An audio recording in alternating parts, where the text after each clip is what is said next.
Vamos a orar, hermanos. Bendito Padre, estamos aquí delante de ti, Señor, con gratitud por tus obras, por tu misericordia, porque tú quieres lo mejor, Señor, para tus escogidos. Gracias, Señor, porque tu palabra, Señor, nos habla de nuestra realidad. Nos habla, Señor, de la necesidad que tenemos de estar cerca de ti, de andar en tus caminos, Señor, para que tú nos prosperes, para que tú nos defiendas y para que tu nombre sea glorificado, Señor, también en nuestras vidas.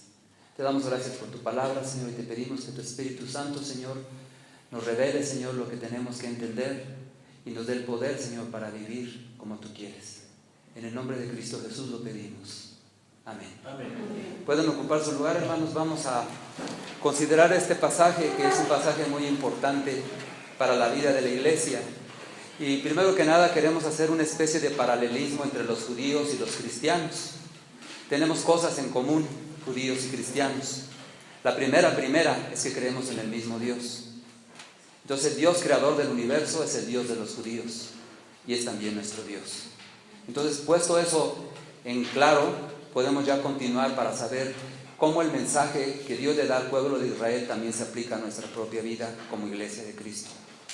Entonces, vamos a comenzar por remontarnos en la historia del pueblo de Israel a la época en la que ellos no tenían un rey.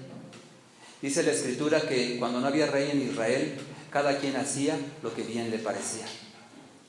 Y ellos tenían un círculo vicioso, en el sentido de que ellos ya se habían acostumbrado a que si ellos hacían mal, iba a venir un castigo de parte de Dios que los iba a poner otra vez a reflexionar sobre la situación de sus vidas. Y ellos se arrepentían porque la opresión de los enemigos que los rodeaban era muy fuerte. Y clamaban a Dios y Dios les respondía. Entonces Dios los volvía a restaurar y ellos estaban de nuevo en paz. Pero cosa curiosa, estando ellos en paz, no permanecían cerca de Dios, sino que se apartaban de Dios. Y volvía a pasar exactamente lo mismo. Ese era un círculo vicioso en el que vivía el pueblo de Israel. Un círculo que a veces nosotros podemos ver reflejado también en nuestras propias vidas como iglesia. Cuando padecemos algún mal, cuando nos va mal de alguna manera en la vida, buscamos a Dios.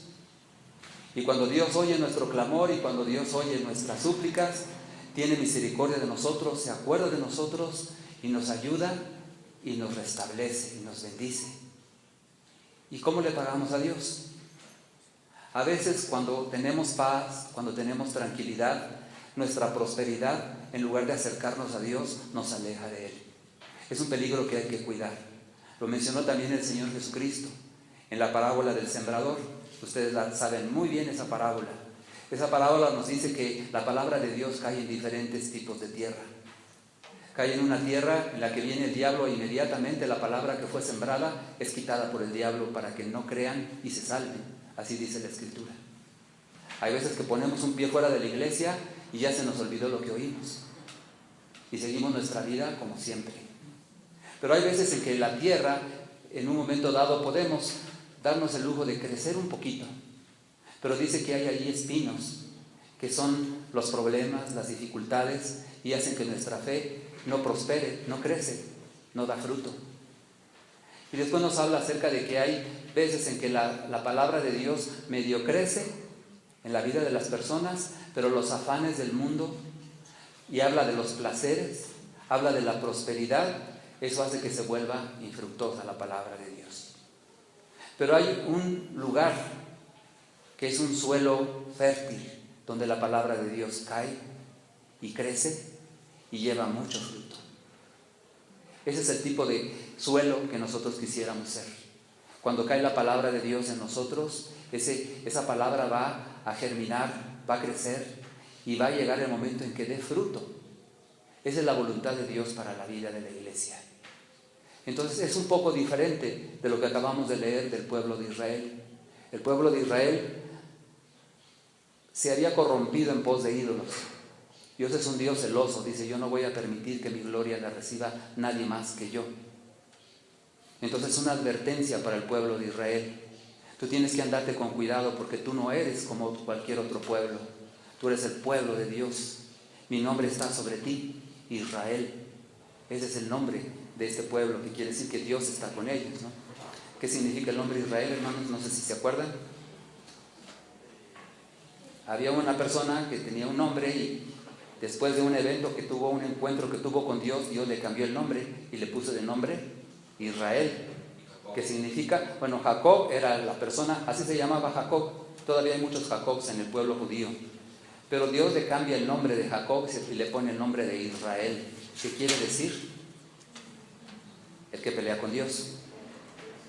Entonces, quiere decir que Israel ya tiene una relación con Dios. En esa relación se nota que este hombre Jacob ya conoce a Dios. Es una gran bendición. La mayor parte de la gente de nuestra sociedad no conoce a Dios. Nos acaban de dar malas noticias, ¿no?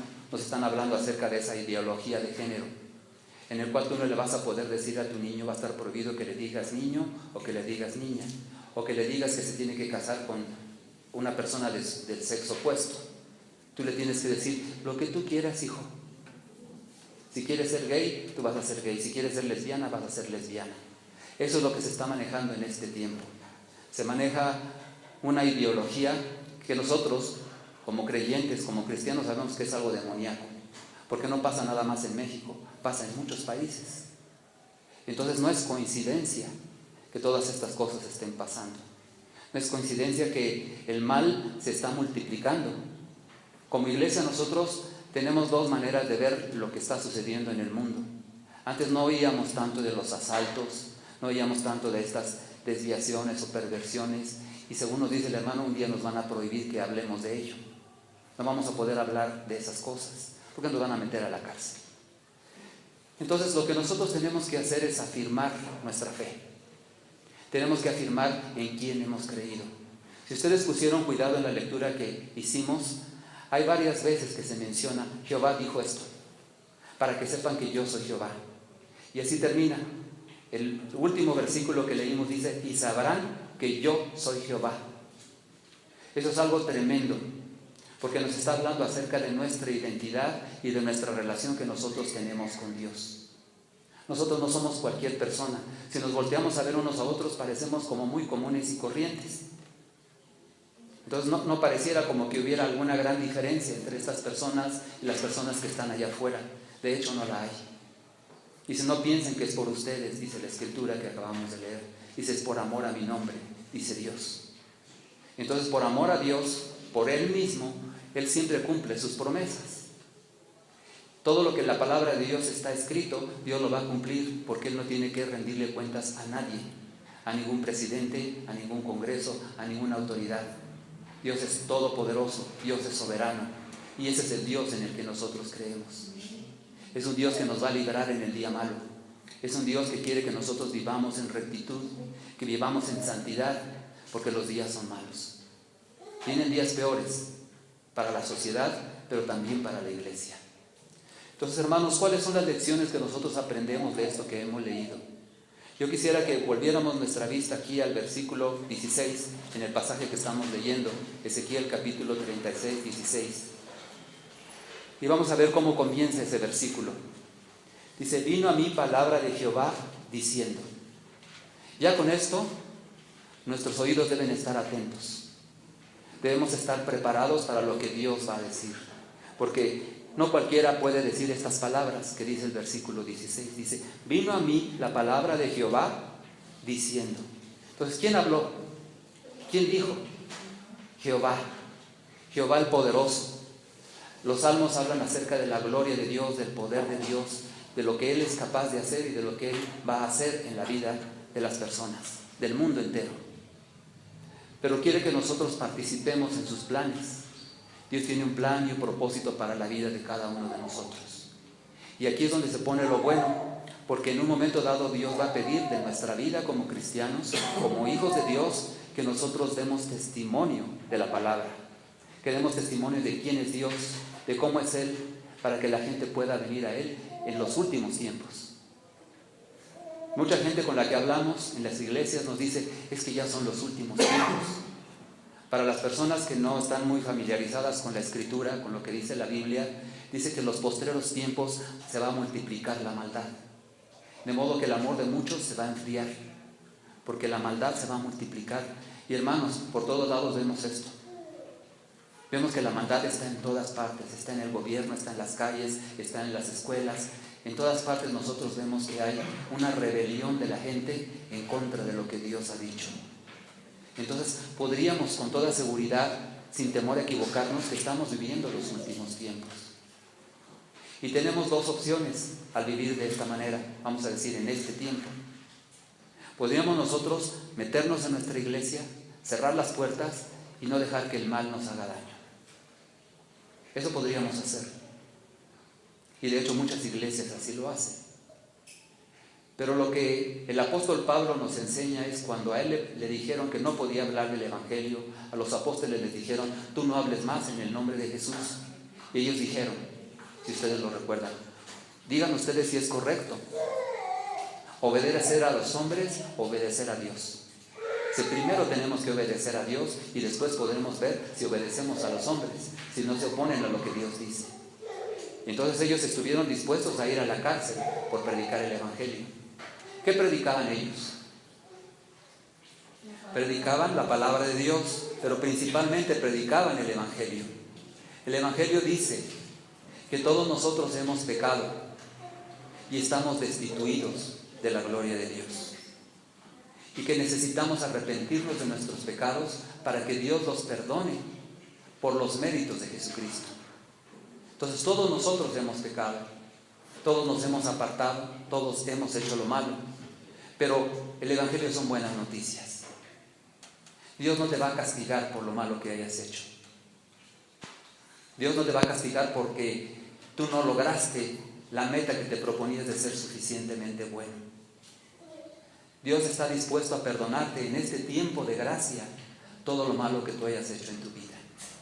Pero primero que nada tú tienes que reconocer que has hecho mal. Y entonces saber que necesitas el perdón de Dios, el cual se te está ofreciendo en la persona de Cristo de una manera gratuita. No tienes que hacer nada, solamente creer que Jesucristo es el Hijo de Dios que murió en la cruz por tus pecados, para que tú puedas ser perdonado y puedas tener vida eterna. ¿A poco esas no son buenas noticias? Son las mejores noticias que nosotros pudiéramos oír. En medio de esta generación, en medio de este tiempo, que solamente oímos malas noticias. La gente de Honduras está pasando por México por muchas tribulaciones, porque sus gobiernos no han hecho lo suficiente por ayudarles como pueblo. Y tienen necesidad y van buscando una esperanza en otro país. Y tienen que pasar por muchas penalidades. A mí me conmovió mucho lo de una niñita, iba con su mamá, es una madre soltera, una niña de 10 años y una bebé que ellos van cargando. Y van caminando y van padeciendo hambre, cansancio, pero tienen que seguir a toda la caravana. Llegaron a un pueblito y ahí una señora les dio de comer. Y dice, a mí me da pena esta niña. Dice, porque yo ya le dije que si se quiere quedar conmigo, y me dijo que sí, que se quiere quedar conmigo. En lugar de seguir con su mamá ese camino, dice, es muy cansado. Y nosotros podemos pensar que están sufriendo mucho los niños que van en esa caravana. Y esa niña dijo, pues yo sí quisiera quedarme con esta señora, porque el camino es muy largo. Imagínense lo que puede estar padeciendo como para que ella pueda decir, estoy dispuesta a separarme de mi mamá, para no tener que pasar estas cosas. Entonces, por donde quiera que volteamos, nosotros vemos señales de dolor, de sufrimiento de la gente que está padeciendo. Pero lo curioso del asunto es que en todo el sufrimiento y en todo lo que padece la gente, no están buscando a Dios. Es increíble. O sea, buscan una salida. Nosotros cuando tenemos problemas buscamos una salida por nuestras propias fuerzas, en lugar de decir, Señor, ayúdame. Señor, yo no puedo vivir sin tu protección, sin tu cuidado. Y tengo que hacer muchas cosas que tengo que hacer, que tú me mandas que haga. Pero básicamente yo reconozco que te necesito, Señor. Reconozco que sin ti yo no soy nada. Yo perecería en el primer momento en que tú me abandonaras. Te doy gracias porque no me has abandonado. Te doy gracias porque mi esperanza está en ti. Hermanos, en estos tiempos difíciles es lo que nosotros tenemos que predicar. La palabra dice aquí, el versículo 17, Hijo de hombre, mientras la casa de Israel moraba en su tierra, la contaminó con sus caminos y con sus obras. Como inmundicia de menstruosa fue su camino delante de mí. y derramé mi ira sobre ellos por la sangre que derramaron sobre la tierra, porque sus ídolos la contaminaron. Este es un mensaje duro para los que dicen ser el pueblo de Dios. Dice, ustedes contaminaron la tierra. Ustedes ofendieron mi nombre. La gente blasfemó el nombre de Dios por culpa de ustedes, mi pueblo. Entonces vemos que es algo muy serio. Sin embargo, nosotros tenemos una esperanza muy clara y muy verdadera, que el Señor tiene misericordia de su pueblo, a los que ya llamó. Hace rato hablábamos acerca de que Dios tiene un propósito para la vida de cada uno de nosotros. A veces en nuestro andar no nos preocupamos de cuál es el propósito que Dios tiene para nosotros. A veces somos indiferentes y de eso necesitamos arrepentirnos. Porque a veces decimos, Señor, es que yo tengo mis propios planes para mi vida. ¿Y qué es eso de que tú tienes planes para mi vida? Si conociéramos a Dios no tendríamos miedo. Lo que Dios nos va a pedir no es para lastimarnos, no es para quitarnos la alegría de vivir, el gozo de vivir. Si Dios te llama es para bendecirte, para darte vida eterna, para darte abundancia, para darte el cuidado que tú estás necesitando. Si escuchas hoy su voz, dice, no endurezcas tu corazón. Respóndele a Dios y dile sí, porque tú eres bueno. Porque yo no tengo que tener miedo de ti. Porque tú quieres bendecirme. Si quisieras destruirme ya lo hubieras hecho. Lo que tú quieres conmigo es bendición, es darme vida y vida en abundancia, como dijo el Señor Jesús. Entonces no desconfíes de poner tu confianza en Cristo. Esa persona, la persona más justa, la persona más limpia, más santa que ha existido, tuvo que padecer en la cruz para que tú pudieras ser limpio de tus propios pecados. ¿Podrías poner tu confianza en Él? Yo creo que sí, hermanos. Yo creo que podemos confiar en Cristo. En cualquier otra persona nos va a fallar. En algún momento de la vida, nuestras expectativas de esa persona van a fracasar. Porque esa persona no es Dios, es un ser humano.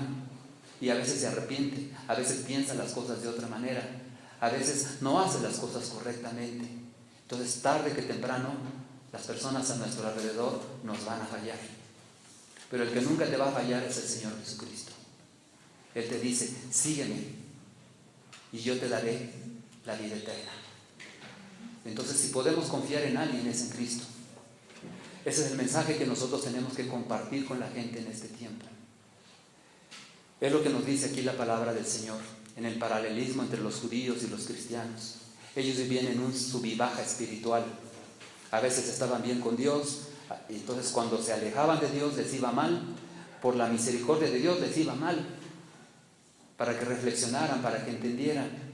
Y cuando ellos clamaban a Dios y pedían perdón y se arrepentían de sus malos caminos, Dios los perdonaba. Pero hasta que llegó el Señor Jesucristo, esas cosas ya son diferentes. Ya podemos nosotros vivir una vida no en un sub y baja espiritual, sino en una constante espiritual.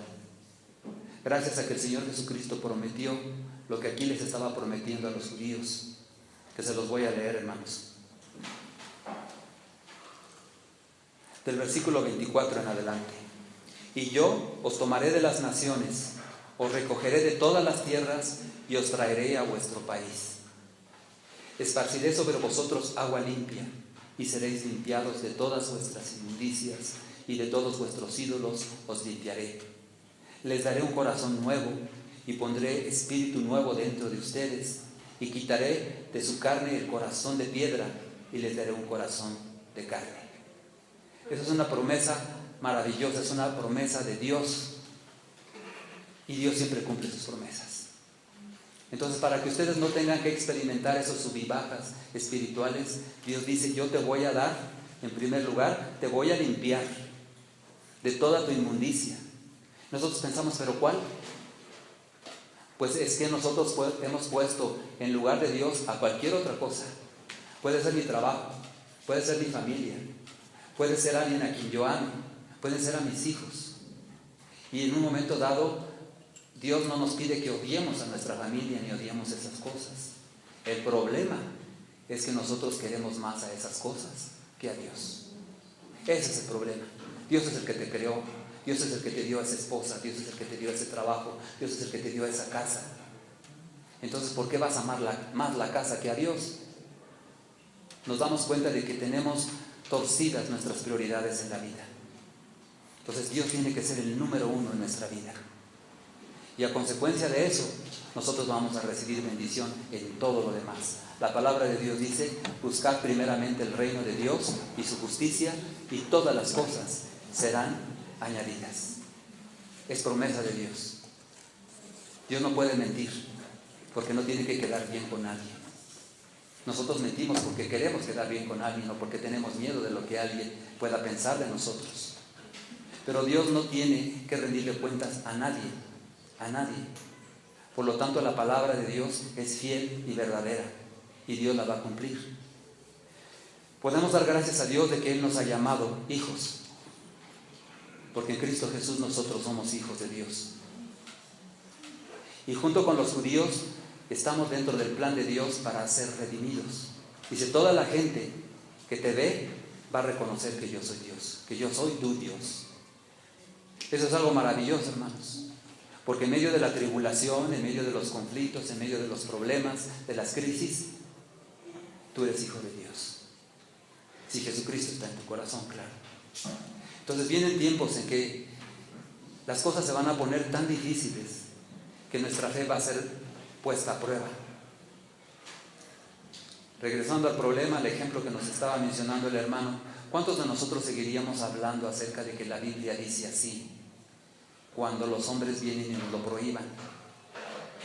Muchos de nosotros probablemente digamos: mejor yo ya no digo nada, no sea que me metan a la cárcel. Pero ¿cuántos de nosotros estaríamos dispuestos aún a ir a la cárcel por proclamar el Evangelio de Jesucristo? Tenemos que ser cuidadosos, hermanos, porque a veces nosotros estamos en contra de lo que la sociedad dice.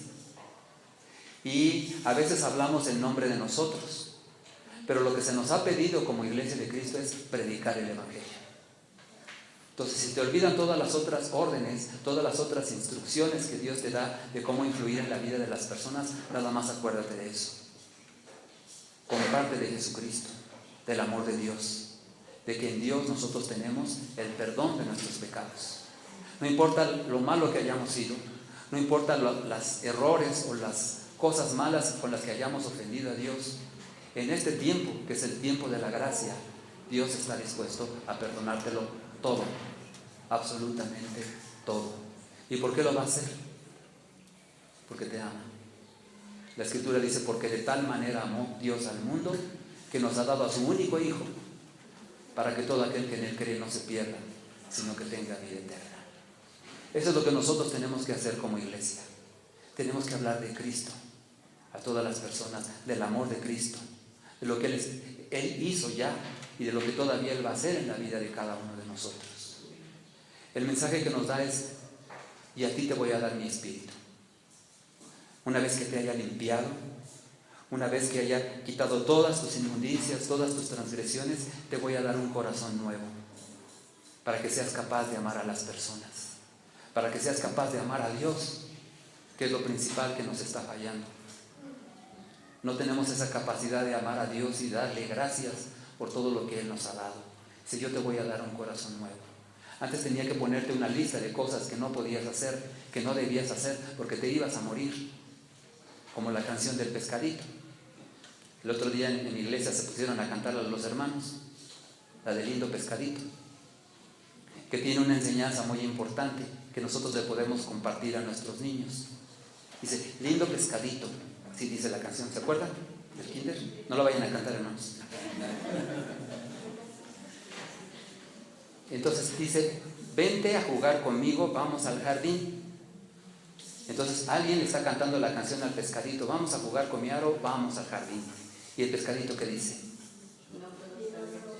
Dice: no puedo salir, mi mamá me ha dicho que si me salgo me voy a morir.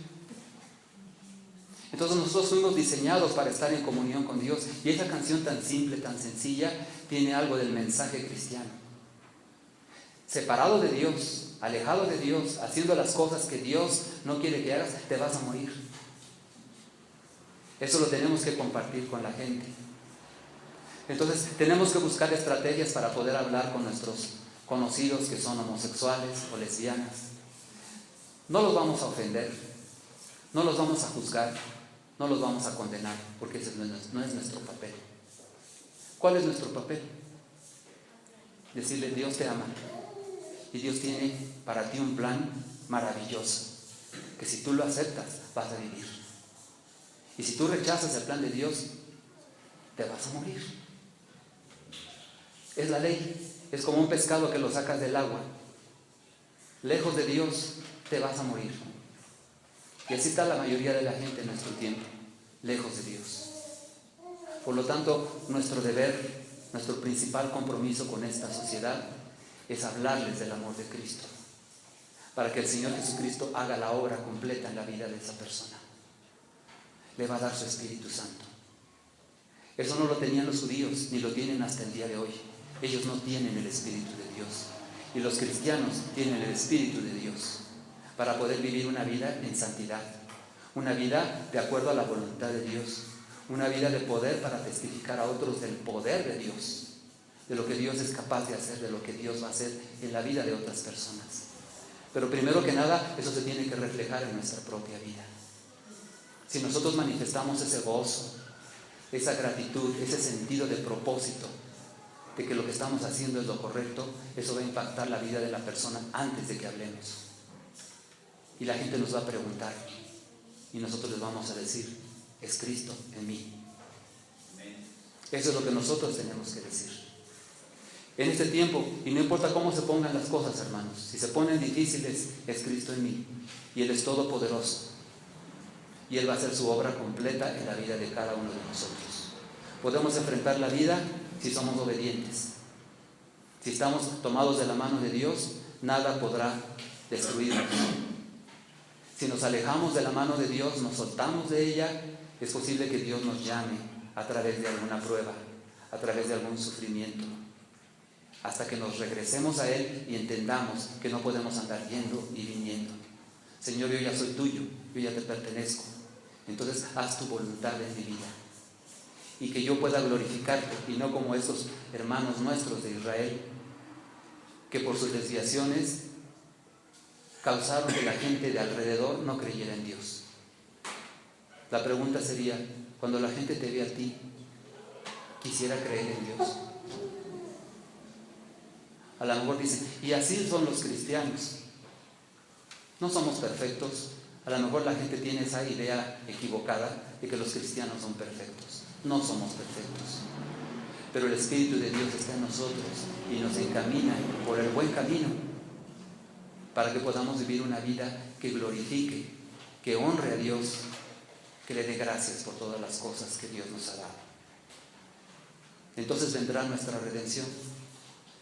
Te voy a limpiar, te voy a dar un corazón nuevo, te voy a dar de mi Espíritu Santo, y entonces todas las otras cosas que falten las vas a tener en la vida. Te voy a llevar a tu país. Es un país que no está en este mundo. Es un país que está en la presencia de Dios. ¿Cuánta gente ya no cree en eso? Ya no creen en el cielo, porque dicen el infierno no existe. Pues entonces tampoco existe el cielo. Pero Dios nos da convicción de que su palabra es verdad, que podemos vivir por ella, que podemos confiar en Jesucristo, que podemos entregar nuestra vida a Él sin temor de que nos vaya a quitar Él algo. No nos va a quitar nada. Jesucristo nos llama para darnos y para darnos una vida en abundancia. Hermanos, vamos a ponernos de pie y vamos a orar a Dios.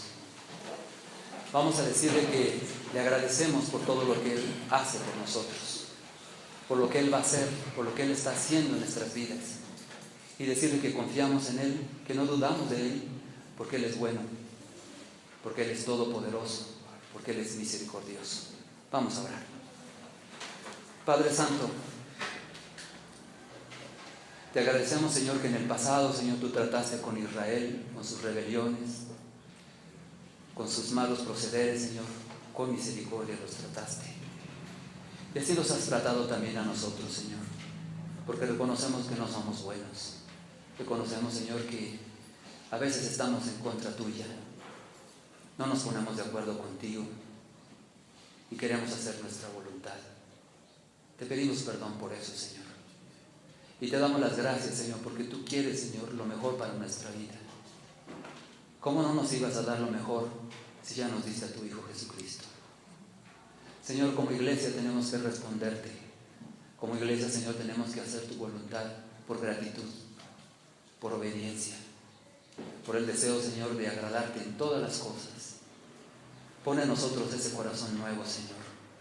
Un corazón sensible, un corazón que te ame, a pesar de las circunstancias y los problemas que vivimos. Señor, tú eres el número uno en nuestra vida. Eso te queremos decir en esta tarde, Señor, que tú eres el número uno. No hay cosa que amemos más que a ti. Y en esto, Señor, tenemos que demostrarlo, Señor, cada día con nuestro andar, con nuestro caminar. Que sea un caminar, Señor, en el poder de tu Espíritu, para hacer el bien, para cumplir, Señor, tu voluntad, para obedecerte, Señor, en todo. Señor, vienen tiempos difíciles, donde tú vas a separar, Señor, a los creyentes de los que no creen. Señor, que todos seamos creyentes, que ninguno de nosotros, Señor, dé marcha atrás, sino que todos, Señor, podamos decir: Jehová nos ha dicho, Jehová es Dios, Jehová es Rey, Jehová es mi Dios. Jesucristo, nuestro Señor. A ti, Señor, sea la gloria, a ti, Señor, sea la honra, por todas las cosas que tú eres, por todas las cosas, Señor, que tú representas también para nosotros, por todo lo que has hecho, Señor, y lo que harás en nuestras vidas. Te damos gloria y honra a tu nombre, que lo podamos decir, Señor, pero más que nada, Señor, que lo podamos hacer, que podamos con nuestra conducta, con nuestra forma de ver la vida, con nuestra forma de influir en la gente, podamos dar gloria a tu nombre. En tus manos nos ponemos, Señor Jesús. En tu nombre, Señor, pedimos estas cosas.